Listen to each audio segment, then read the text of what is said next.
e fizikës, graviteti do bie me r në 1 për r në 4. Kjo bëhet, pastaj kjo bëhet shumë teknike pastaj, po kam një pyetje për të ndalur pak tek Marsi, se kjo ka qenë edhe tema sot. Slamniku nuk beson që ekziston Marsi. Tani, si t'ja japim ne këtë shpjegimin për t'i thënë që Marsi ekziston? Unë Marsin e kam parë vetë me teleskopin tim, kam parë edhe një satelit Marsin që rrotullohet rreth Marsit. Domethënë kam parë Marsin njësoj siç janë dhe fotot e Marsit me teleskop. Kam parë disa herë me teleskop. Po. Është mirë të na bësh një xhirim live edhe ta postosh në YouTube. Është mirë të na bësh një xhirim live duke e pa Marsin edhe me e postu në YouTube. E kam postuar edhe në YouTube, mund t'ju jap në linkun, më çoni një mesazh, do t'ju jap linkun. Do t'ju jap linkun e fotografisë së Marsit. Jo, ja dërgoni regjisë, edhe regjia e paraqet këtu.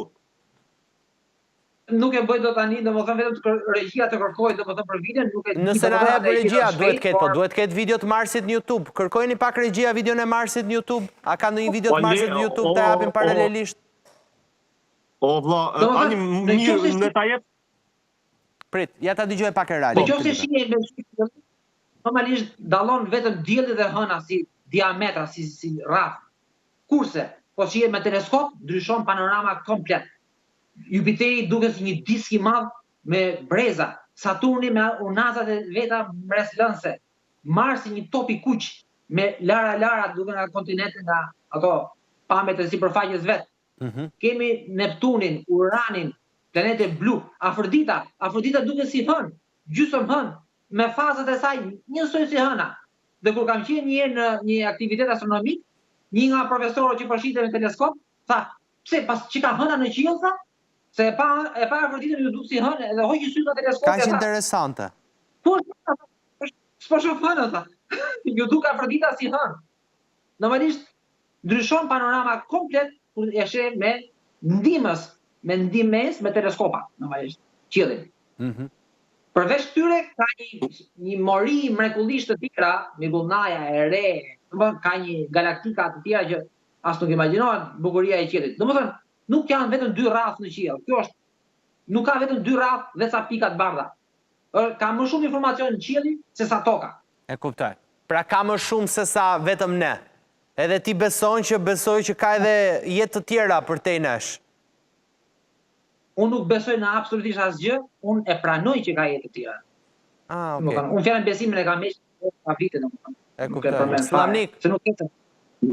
Pra ka edhe të tjerë përveç se Slamnikut në këtë tokë. Po, patjetër. Slamnik. Do mi çosh një mesazh atyre që s'janë të ngjashëm si ne ndoshta?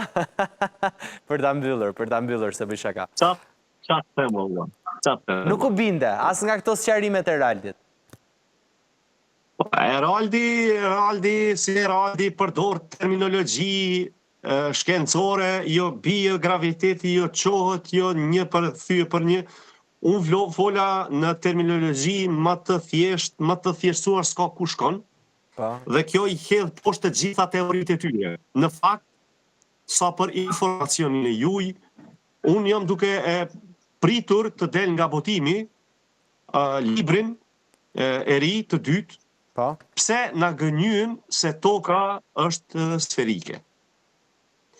Janë mbledhur diku rreth 100 fakte shkencore dhe fetare,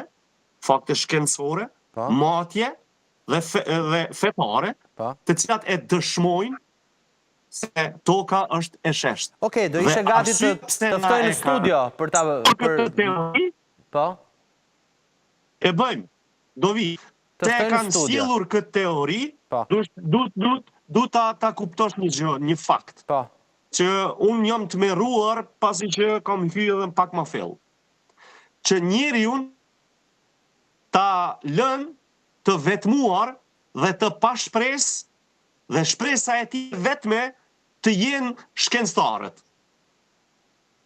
Njeriu duke u rrezikuar nga ngritja e lumejve e ujrave nga akullnajat, nga një asteroid i cili po vije nga lart do ta godes tokën dhe ne do ta shpëtojmë, jo raketa kjo, jo ajo, derisa fusha elektromagnetike dhe elementi kimik e eterit në të njëjtën kohë është largu dhe janë fut dy teori tjera. Nëse ti beson te librat e shenjtë. Toka sferike, ma ndëgjoj vëlla. Nëse ti beson tek librat abrahamik, i bie që do t'i besosh edhe arkës së Noes.